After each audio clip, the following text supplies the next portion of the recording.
সুস্বাগতম। আমি সুকুমার দেবনাথ আপনাদের আমার ইউটিউব আজকের দিনে ইনভাইট করছি। আপনারা দয়া করে আমাদের একটু সঙ্গে থাকবেন। আজকে বিষয়টা ভয়ঙ্কর বিষয়। 25,752 জন লোকের চাকরি চলে গেল। হুম, এটা নিয়ে মানে মানে সারা ভারতবর্ষ হইচই হয়ে গেছে। আর বাংলায় তো হইচই হচ্ছেই। এই হইচইয়ের মধ্যে আবার বিভিন্ন রকম ক্যাটাগরি আছে। একদল সঠিকভাবে তারা দুঃখ পাচ্ছে, যেহেতু তারা সঠিকভাবে চাকরি পেয়েছিল, কোনোরূপ পয়সা না দিয়ে মেরিটের জোরে চাকরি পেয়েছিল। তারা চাকরি করছিল কিছু লোক, তাদেরটাও চলে গেল। এটা তো ভয়ঙ্কর অন্যায়।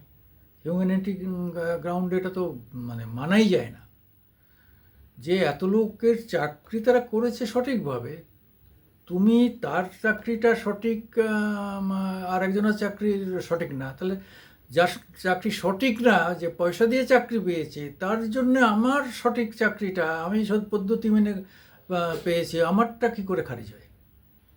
সুপ্রিম কোর্ট পর্যন্ত এটার মধ্যে ঢুকতে পারলেন না। এই তো অদ্ভুত ব্যাপার। আমরা কোন দেশে আছি, কোথায় আছি? সুপ্রিম কোর্ট পর্যন্ত এই জায়গাটা পরিষ্কার করতে পারলেন না যে সত্যিকার যারা প্রকৃতভাবে পরীক্ষা দিয়ে জেনুইনভাবে সততার সঙ্গে চাকরি পেয়েছে, প্রায় 5,500 ছেলে মেয়ে, সেই 5,500-এর লাইফ শেষ করে দিলে। একমাত্র সোমা সে ক্যান্সার গ্রাউন্ডে টিকে গেছে, ঠিক আছে, ওটা দারুণ মানবিকতার কাজ হয়েছে। কিন্তু বাকি যে ছেলে মেয়েদের, তাদের মানবিকতার দিকে একটু লক্ষ্য রাখা হলো না। যে আমি টাকা দিয়ে চাকরি পেয়েছি, আমারটা খারিজ হলে আমি অন্তত মনকে বোঝাবো যে আমি বেআইনি পথে আম, বেআইনি পথে গিয়েছিলাম বলে ইয়ে হয়েছে।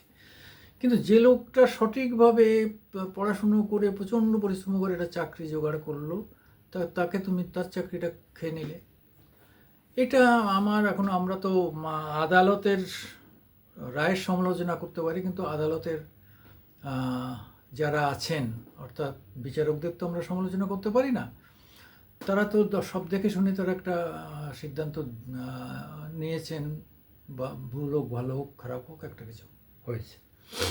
কিন্তু আমাদের ছেলেদের যে কান্না, এই কান্নাকে ঠেকাবে, এদের চোখের জলকে মোছাবে যারা প্রকৃতপক্ষে ইয়ে করেছে, সঠিকভাবে চাকরি পেয়েছিল।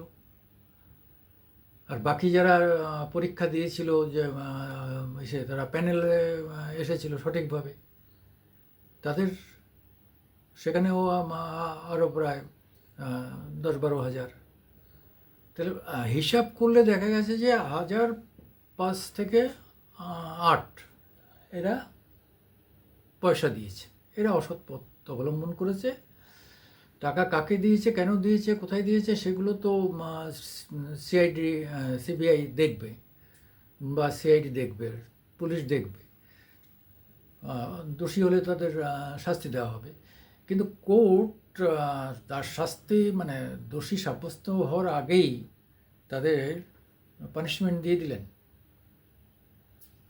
এটা খুব খুব খুব খারাপ হয়েছে, খুব খারাপ হয়েছে। আমি এখন মুখ্যমন্ত্রী এটাকে নিয়ে নিশ্চয়ই চিন্তাভাবনা করছেন, আবার কি হাইকোর্ট, আবার সুপ্রিম কোর্ট, আবার কি এটা চক্র চলবে, আবার কি আদালতের মানে চক্রে পড়তে হবে।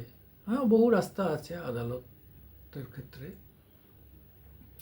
আর রাজ্য সরকারের হাতে খুব স্ট্রং সলিসিটররা আছেন, ফক্স অ্যান্ড মন্ডল। আজকে ওয়েস্ট বেঙ্গলে কলকাতা হাইকোর্টে 1 নম্বর বলা চলে, আমার অন্তত ব্যক্তিগত মত। অন্যেরা যদি আরও বেশি জানেন সেটা তারা বলতে পারেন। আমার মনে হয় যে ফক্স অ্যান্ড মন্ডলকে দিয়ে এখনই আবার হাইকোর্টে ফাইল করতে হবে এগুলোকে বাঁচাতে গেলে।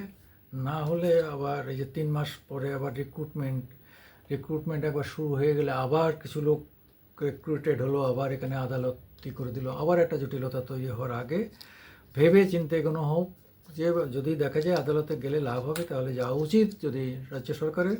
আর যদি সেটা না হয়, তাহলে যেন অহেতুক আদালতে গিয়ে সময় নষ্ট না করে এটা মেনে নিয়ে সামনের দিকে এগোতে হবে, এবং নতুন করে আবার পরীক্ষা টরীক্ষা নিয়ে, কারণ প্রচুর স্কুলে ফাঁকা রয়েছে, প্রচুর স্কোপ আছে চাকরির, হ্যাঁ, 60-70 হাজার স্কোপ আছে যেটা মুখ্যমন্ত্রী বলেছেন। আমি ধরে নিলাম সেটা যদি অর্ধেক হয়, 30,000 হয়, সেটাও একটা বিরাট ব্যাপার।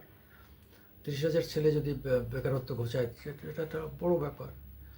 ফলে আসুন আমরা ধৈর্য ধরে একটা দেখি, এবং রাজ্য সরকারকেও বলবো যে হয়তো কোর্টের গানি না ঘেঁটে একটা সমঝোতায় এসে অন্তত কিছু ছেলে মেয়ের চাকরি নিশ্চিত করা হোক। আমি সুকুমার দেবনাথ আমার আজকের দিন ইউটিউবে আপনাদের সবাইকে সাদর আমন্ত্রণ জানাই। নমস্কার, সত শ্রী অকাল, আদাব।